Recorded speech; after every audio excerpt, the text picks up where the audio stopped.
Hello, bachcho. Let's read this question. So this question says, heat engine is a device by which a system is made to undergo a X process that result in conversion of Y into work. Here X and Y refers to option A is isothermal and heat, option B is cyclic and heat, option C is cyclic and work and option D is adiabatic and heat. तो चलिए बच्चों, अब हम इस question को start करते हैं। तो देखिए, इस क्वेश्चन का की कॉन्सेप्ट आप क्या लिख सकते हैं। The key concept of this question is our heat engine. इस क्वेश्चन का की कॉन्सेप्ट है कि आपका हीट इंजन है। ये क्वेश्चन आपका हीट इंजन पर बेस्ड है। This question, the key concept of this question is our heat engine. अब चलिए इस क्वेश्चन को हम स्टार्ट करते हैं। Heat engine is a device by which a system is made to undergoes a process that result in conversion of into work. अब देखिए, heat engine का आपका वर्क क्या होता है।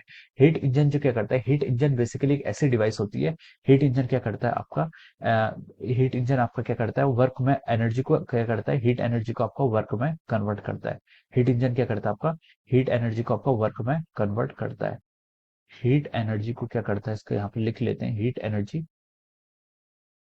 Convert into work. Heat energy को यहाँ पर हम वर्क के फॉर्म में क्या करता है, आपका हीट इंजन कन्वर्ट करता है। इसमें देखिए क्या होता है, जैसे आपका यहाँ पर क्या है, कोई आपका सोर्स है, सोर्स का temperature, this is our source. Source का टेम्परेचर क्या है आपका T1, यहाँ पर आपका टेम्परेचर है। और यहाँ पर आपका क्या है, कोई वर्किंग सब्सटेंस है, this is our working substance. और यहाँ पर आपका क्या होता है, सिंक होता है, this is our sink.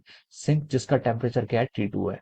Sink जिसका टेम्परेचर क्या है, T2 है। अब देखिए इस प्रोसेस पर क्या होता है आपका, इस प्रोसेस में सोर्स क्या होता है आपका T1 टेम्परेचर पर, यानी कि इसका टेम्परेचर ज्यादा होता है। तो वर्किंग सब्सटेंस क्या करता है, सोर्स से क्या करता है, टेम्परेचर यानी कि हीट को लेता है और कुछ अमाउंट ऑफ वर्क डन करता है। और ये जो वर्क डन होता है ये आपका क्या होता है, आउटपुट होता है। This is our work done. कुछ हीट को लेकर वो वर्क डन करता है और कुछ हीट जो बचती है उससे क्या बाकी हीट को वो सिंक में क्या कर देता है, थ्रो कर देता है। So this is how the this is the work of our heat engine. ये क्या आपका वर्क इंजन का क्या वर्किंग प्रिंसिपल है। इस तरीके से क्या आपका काम करता है।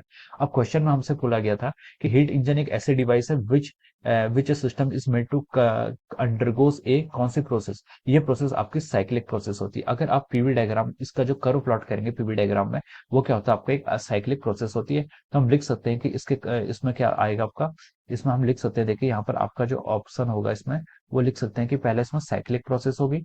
एक्स की जगह हम क्या लिख सकते हैं, साइक्लिक प्रोसेस होगी। और उसने बोला है कि system is made to undergo a cyclic process that result in the conversion of Y into work. तो यहाँ पर वाई क्या है, कन्वर्जन ऑफ हीट। हीट को क्या कर रहे हैं हम, वर्क में कन्वर्ट कर रहे हैं। तो हम लिख सकते हैं वाई की जगह पर क्या होगा आपका, हीट होगा। वाई की जगह पर आपका हीट होगा। अब देखिए इस स्टेटमेंट को हम फिर से स्टडी करते हैं।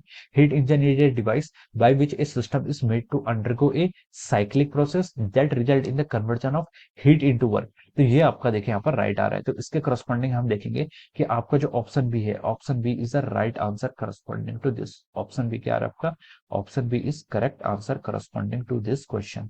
अब देखिए इसमें हम स्टार्ट करते हैं ऑप्शन ए। ऑप्शन ए में देखिए आपको क्या गिवन था, ऑप्शन ए में तो गिवन था आइसोथर्मल एंड हीट।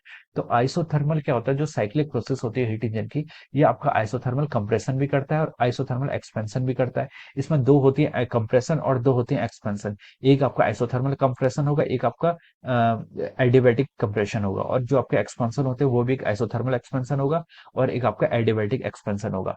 तो यहाँ पर ए ऑप्शन आपका ट्रू नहीं हो सकता है। बी ऑप्शन ने बोला कि आपसे साइक्लिक एंड हीट, ये ऑप्शन आपका राइट है।